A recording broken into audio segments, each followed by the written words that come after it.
Минбарыңды тургуз. 1099 жыл. Куддус крестүүлөрдүн өкүм алдына өткөн жыл. Крестүүлөр шаар ичиндеги бир да мусулманды аяган эмес. Баары шейит болгон. Мечиттерди аткана, чиркөө жана шарап ичип көңүл ачуучу жайларга айлантышкан. Ошол мезгилде Багдад шаарында бир жыгач уста жашаган экен. Ал жөнөкөй жыгач уста эмес эле. Эл катары өз тирлигин гана ойлобостон, жалпы мусулмандардын оор абалына ичтен кейип, канткенде кайра мусулмандар мурункудай дөөлөттүү болот деген мүдөө менен жашачу. Бул маселеде бир гана үшкүрүнүп, абалыбызга кейип отуруп алуу аздык кылат. Жеке мен Куддус үчүн эмне кыла алам деп күнү түнү ойлонду ал. Учурда жеке менин колумдан эмне келет? Жыгач уста болгон соң Куддус үчүн эң мыкты минбарды жасаймын деп чечет. Көптөгөн жылдар бою эмгектенип, өмүрүнүн аягында кооздугу эл арасында ооздон оозго дастансымал айтылган көз жоосун алган бир минбарды жасап бүтүрөт. Минбар жаңгактан оюлуп пил сөөгү менен кооздолгон. 10 миңден ашуун жыгач бөлүктөрү мыксыз бири-бирине кыналган экен. Канчалаган падышалар, байлар өз шаарларындагы мечиттерге бул минбарды коюу үчүн жыгач устадан сатууну өтүнүшөт. Бирок ал бул минбар жалгыз гана Ал-Акса мечитине орнотулат деп эч кимге сатпай коет. Адамдар таң калып, "Укмуш, эң сонун минбар жасадың. Бирок муну сен айткандай Кудустагы Акса мечитине ким орнотот? Мечит биздин колубузда эмес да. Христиандардын өкүмү астында го" деген суроо менен түйшөлтөт. Муну уккан уста: "Мен милдетимди аткардым. Колумдан жыгач усталык гана келет. Кудус үчүн эң мыктысын жылдар бою эмгектенип жасадым. Албетте, бир күн келип арабыздан бир аскер башчы чыгып, бул минбарды ал мечитке сөзсүз орнотот деп терең ишенем" деп жооп берет. Бул окуя далайга чейин эл арасында айтылып, кийинчерээк унутулуп деле калат. Калайык мурдагыдай эле үммөттүн абалына кейип, дин душмандарын каргыштагандан башкага жарабайт.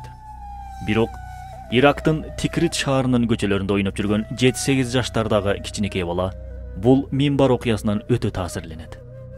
Башкаларга окшоп, жөн гана таасирленип кала бербей, өзүнө өзү сөз берет. "Я Рабби, валлахи, сенин ысмың менен касам ичем. Сен насип этсең, мен ошол минбарды ал мечитке сөзсүз орнотом" деп ант ичет. Ата-энеси да аны колдоп күн сайын "Ошол минбарды сен коесуң, балам" деп дем күч берүү менен чоңойтот. Мүнөзү өжөр болгон бала Акса мечити башкалардын колунда турганда жана да ошол минбарды мечитке койгонго чейин көңүл ачып кат курууну өзүнө арам кылат. Башындагы кара селдени аза белгиси катары чечпей, жада калса өмүрү өткөнчө жумшак жастыкка баш койбой жашоосун чатырда өткөзөт. Арадан 40 жыл өтөт. Бой жетип улуу аскер башчы болот. Даңкы дүйнөнүн төрт бурчуна даңазаланат. Бул улуу аскер башчы Күрт элинен чыккан, мусулмандардын сыймыгы жана үммөттүн арыстаны болгон Салахиддин Айюби эле. 1187 жыл Кудус шаары фатх кылынды. Мусулмандардын колуна өттү. Минбар Ал-Акса мечитинен орун алып, алгачкы жума намазы окулат.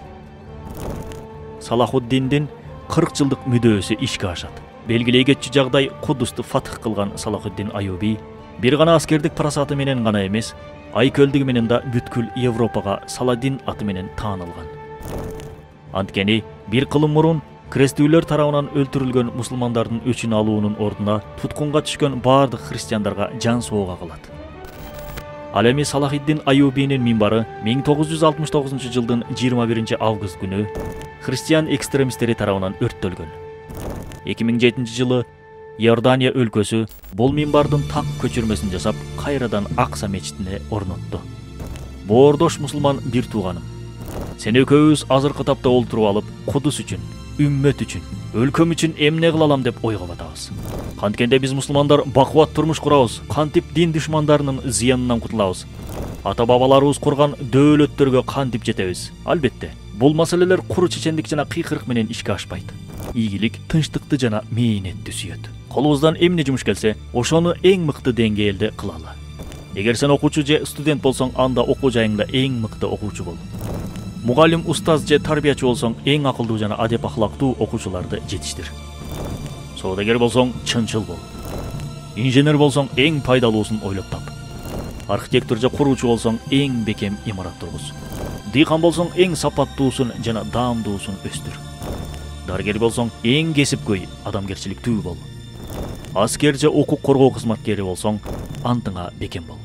Эң башкысы, ата же эне болсоң эң ыймандуу, эң адеп ахлактуу, эң маданияттуу, мекенин жана үммөтүн өтө катуу сүйгөн перзент тарбияла. Сен үммөт арасынан жаңы Халид бин Валид, Салахиддин Аюби, Мухаммад аль-Фатих, Умар аль-Мухтарлар качан чыгат деп ойлоп жүрөсүң.